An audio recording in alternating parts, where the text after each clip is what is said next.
uluslararası yoldur. Mahallenin ikiye böldüğü bir yoldur.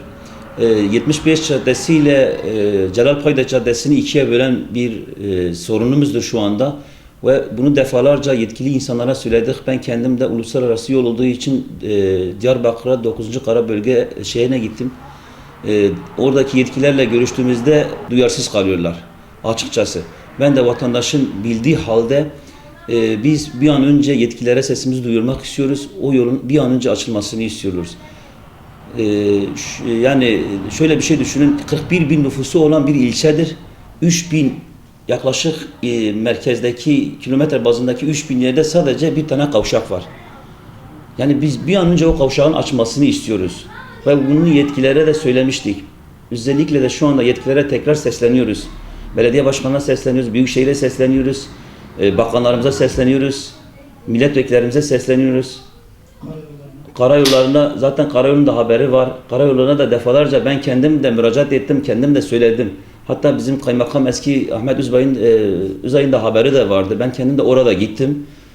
Sağ olsun yardımcı oldular o konuda da. Hani bir an önce bu yolun açması için gereken yetkililerle görüşemedik bir türlü. Biz vatandaş olarak da bunun peşini de bırakmayacağız.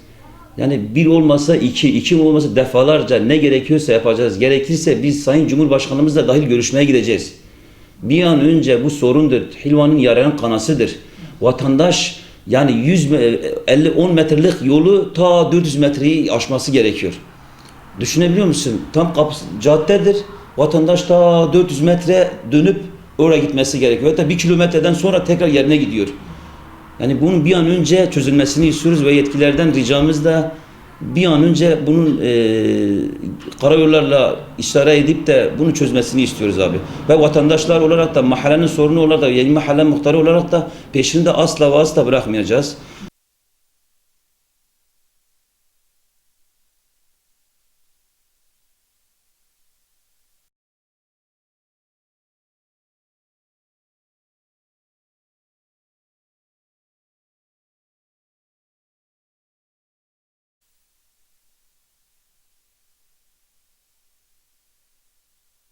Mahalle sakinleri olarak burada bir haksızlığın, bir hukuksuzluğun dile getirmesi için biz burada toplanmışız. Biz mahalle olarak ikiye ayrılmış bu durumdayız şu an. Yani bizim haksız bir nedenden dolayı buranın kavşak olması gerekirken karayolları artık yetkililer kimlerse buraya tel örgü çekerek adeta mahalleyi ikiye ayırmış. Bir kısım esnaf kardeşlerimiz yolun öbür tarafında, bir kısmı da bu tarafta kalmış. Yani bir nevi mahalle birbirinde kopuk bir haldedir. Yani hem ticari olarak bizim zararımız oluyor, hem mahalle geçiş esnasında büyük zorluklar çekiyor. Gidip 1 kilometre ilerideki kavşakta dönme mecburiyetinde kalıyor. Bundan dolayı büyük bir sıkıntı çekiyor. Mahalle halkı olarak, esnaflı olarak büyük bir sıkıntı çekiyoruz. Yetkilileri bu sıkıntımızı görmesini istiyoruz. Gereken neyse yapılmasını büyüklerimizden rica ediyoruz.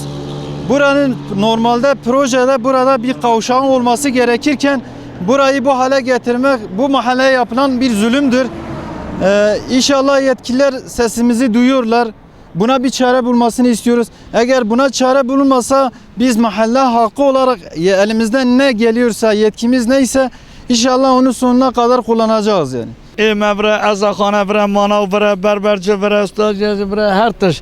Vere kavşak tane, vere tüm kaza düye. Ha iş yemek ki skini, bari mevre heneki iş tekir mersa bu bir telana, ev iş yemez skini. Ha mersem de mezene serme eko devlet ki bir işi mizerke bra dest bave. Vere mera riya ki veke vere yani mersa hak vere kavşak ver ha direkt. Hak olarak kavşak verdi. Proje de kavşak ha. İmare de ha ama Kur'an ne kirne direkt bina Suriye kirne katedem ev Suriye ne mültecin anak veli. Vani her zaten bir giyadı kuana klikin az bu aslan olarak vani zarar sımdı keviye. Sözdan ama söz akuda neskinin. Yani vani. Yani cahtaji vaya perhin vani cahta kudusulaji vaya. Ara çand gündade mersa ara bine çar ya. Ama kani ام دی برا قوشاق و زاری زی مرت قال بردا دریا تا کیلومتر که جور رفز دیویه مرت اوجی قایمون لید کبیه کو عربه لید که ورنا برا قوشاق اوی دیرک بی قرشی دا دربا سافر به